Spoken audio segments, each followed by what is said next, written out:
Во случај на семено насилство, интервентната полиција ќе има зголемени ингеренции. Таа ќе снима, реагира и отстранува собственици на простор, потврди денеска министерот за внатрешни работи Панче Тошковски. Ќе се зголемат овластувањата на полициските службеници од аспект на полициско овластување да полицајецот има право буквално тој лично врз основа на негова проценка на констатирана конкретна непосредна опасност, која што сега не е добро дефинирана во рамките на законот, но ќе ја дефинираме, ќе има право да донесе одлука да го отстрани потенцијалниот сторител на насилство, велам потенцијалниот заради тоа што за да имаме конкретен сторител треба да има соодветна постапка која што треба да заврши како што треба да заврши на крајот.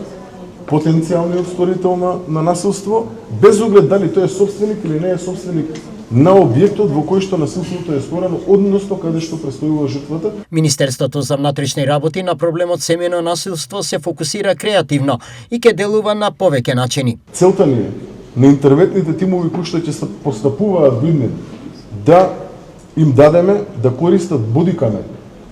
Интелигентни боди камери кои што ќе снимаат 24/7 она кое што се случува на лице место. Тие боди камери треба да комуницираат двонасочно во рамки на системот кој што ќе се изгради во Министерството за внатрешни работи, да евидентираат фактичка состојба, која што многу тешко ќе може да се побие видмина дали имало удар, дали немало удар, дали имало закана, дали немало закана, дали имало предизвикување на било какво дејство, а при тоа истото да не биде документирано. Значи, многу подобро би требало да ја констатираме фактичката состојба. Бројките кои го прикажуваат семејното насилство постојано се во пораст. Бројките и како се зголемени на кривични пријави и процесни действија кои што се превземаат од страна на Министерството по итна постапка. Зголемен е бројот на пријави од страна на жртвите.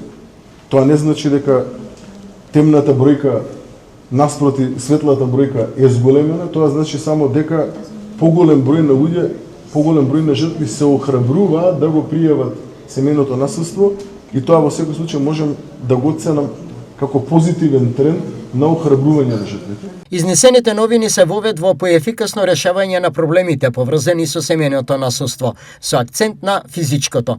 Но кога ќе бидат имплементирани во нов закон и кога тој ќе профункционира е неизвестно.